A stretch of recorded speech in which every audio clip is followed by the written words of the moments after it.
What would you say kind of the theme is, or the themes? There are many themes that course through this. Loyalty, brotherhood, fate, circumstances. And then if you bore down a little more deeply, you get a sense of America that's been reeling through economic decline, soldiers who returned from two fronts suffering from post-traumatic stress disorder, and the fact that we live in a violent nation. But I see it as a film really about the human spirit and the human condition and resilience and courage. Or their sociopathness on some other hands. Yes, they exist. What kind of guy is Harlan?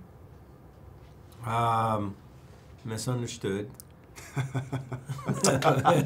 If you say so.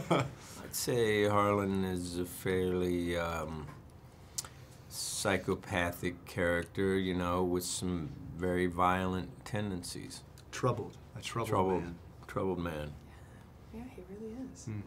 Trying to make the best of himself, of course, but failing at every turn. Yeah. Was that the kind of, you wanted to get into someone like that? Is that kind of was the selling point? I wouldn't say that was the selling point. That might have been the snagging point. I had to drag Woody the project. I think he took it with some trepidation. It's not that. It was trepidation, and but I really wanted to work with Scott because I think he's an incredible filmmaker, and you know, who knew what it was going to turn out like. So it's really awesome to see how great this turned out and to be a part of this incredible work. You know, it's his second film, and they're both phenomenal. Yeah.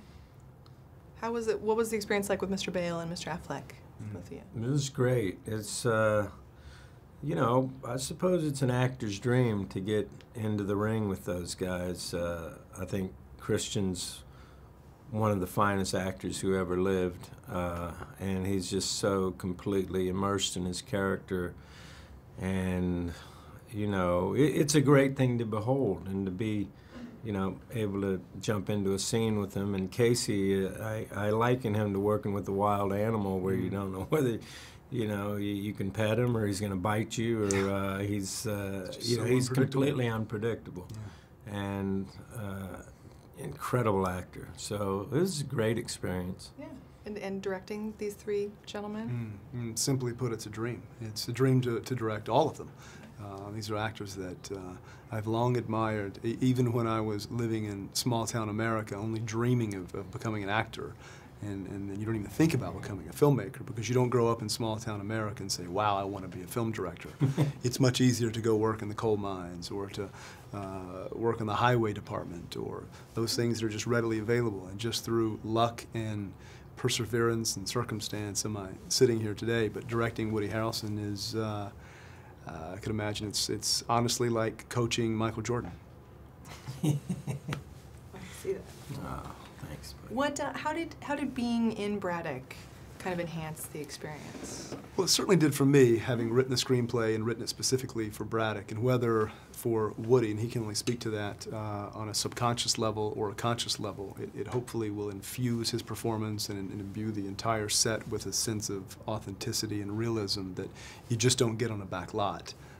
You know that flesh and blood people live in these streets, they live in these homes, they work in these steel mills, and that can really only infect your performance, I think. I hope, because I really fought to shoot the movie there.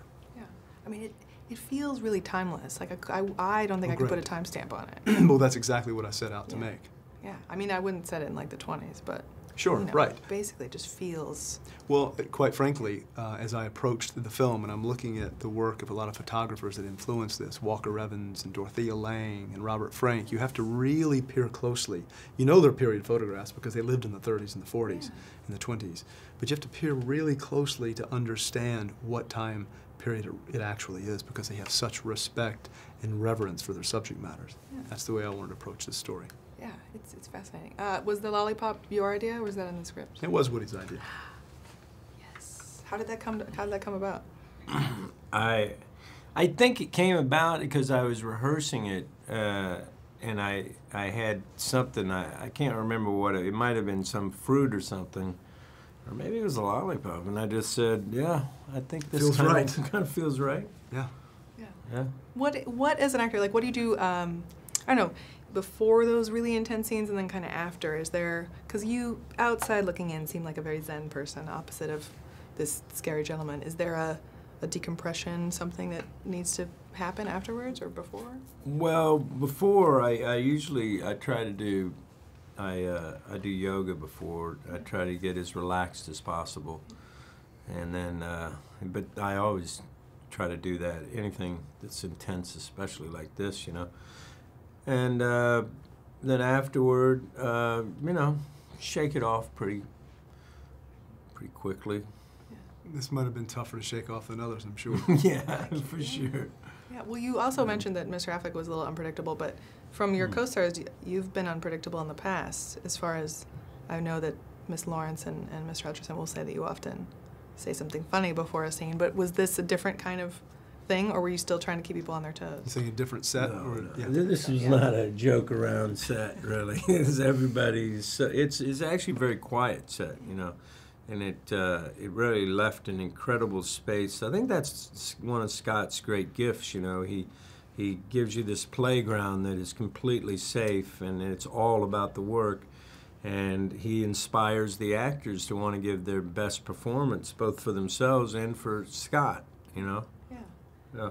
Yeah. Last question. I watched the movie from start to finish, kind of like this, like just, oh my God, what's gonna, because just intensity the whole way through. So I had to like go home and decompress and watch something a little bit lighter. What would you say, you know, if the audience is seeing this movie, what movie of yours will be a great palate, not a palate cleanser, but like a nice relaxation piece afterwards? Relaxation piece? Yeah, or just like to lighten up After the mood a seeing little bit this? after you see this movie. I don't, maybe Freebird? maybe the Grand Freebirds or something, or This is good. maybe Catching Fire. Be a nice little Palate cleanser from out of the furnace? Yeah, I'm just trying to think of various things I could promote while answering the question. I was like, Kingpin's good too. Yeah, Kingpin, that's true. Sage in Culver City?